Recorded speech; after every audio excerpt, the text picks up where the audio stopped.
à tous et bienvenue sur la chaîne YouTube d'Atelier 316, habiter l'intérieur, vivre l'extérieur. Donc aujourd'hui c'est une vidéo à la fois bouturage et en même temps composition florale avec des plantes grasses. Donc j'ai prélevé soit une tige avec voilà les feuilles qui sont sur le haut de la tige, soit un petit peu de sédum aussi parce que ça se propage plutôt pas mal.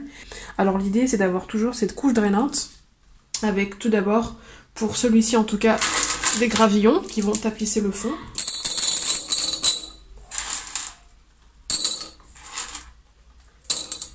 Et ensuite, on pourra mettre tour à tour donc sable de la rivière et je sais plus ce que c'est exactement. Bref, voilà, sur le dessus.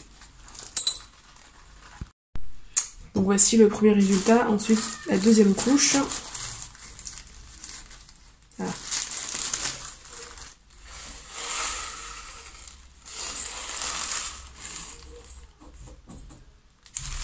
Alors ici vous voyez un petit peu, donc on a deux différents types de terre, donc là c'est vraiment de la terre pour cacter qui est beaucoup plus drainante avec du sable de la rivière toujours, et là c'est vraiment de la terre pour semis, voilà. Alors comme vous le voyez il y a un petit peu de feuilles de basilic, bon c'est pas très grave, hein. Alors on va juste enlever la racine que je viens de voir parce qu'il y a un petit peu de terre de jardin.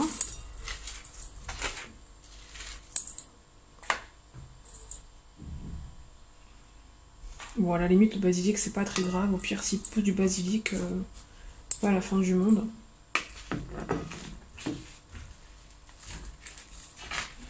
Et ce qu'on va faire après, ben, c'est tout simplement humidifier la terre. Alors, pas trop. Hein. Voilà nos contenants qui sont prêts. Alors, il manque plus que la mousse, éventuellement, pourquoi pas. Bon, je n'en ai plus. Voilà, peut-être éventuellement, si j'en trouve d'ici quelques temps, pourquoi ne pas en mettre. Mais en tout cas, il y a la base qui est déjà là. Ensuite, il faudra juste rajouter les plantes, hein.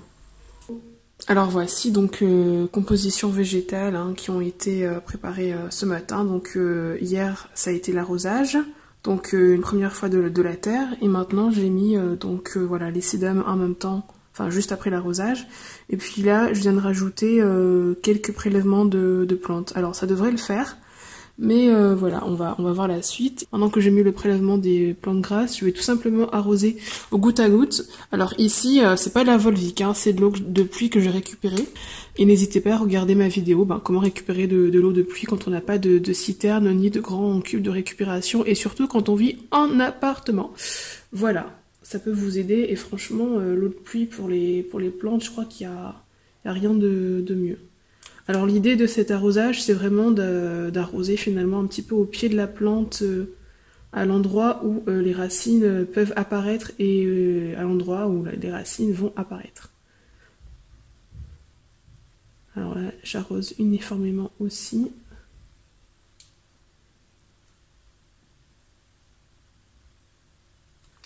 Je crois qu'on est plutôt pas mal. Alors je n'arrose pas les feuilles, hein. De toute façon j'ai pas de vaporisateur. Voilà.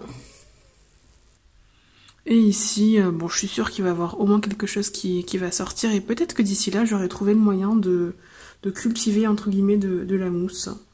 Voilà, à très vite pour la suite. Alors nous voici environ 10 semaines plus tard.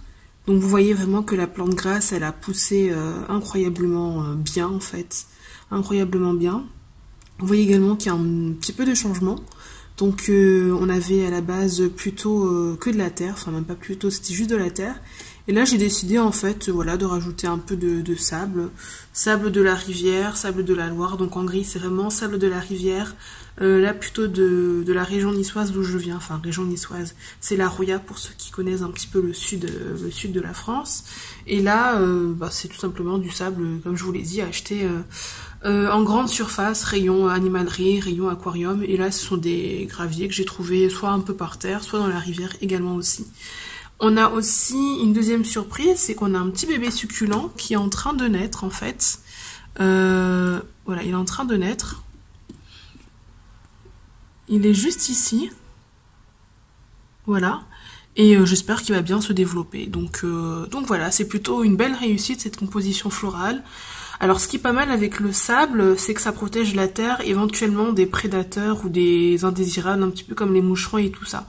Donc c'est plutôt pas mal. Mais j'avais surtout envie un petit peu de rendre la composition un peu plus intéressante en fait en termes de visuel et puis en termes voilà, de présence de végétal et de minéral. Donc voilà, n'hésitez pas à faire la même chose. Je vous dis à très vite pour une prochaine vidéo et d'ici là, portez-vous bien. Shalom!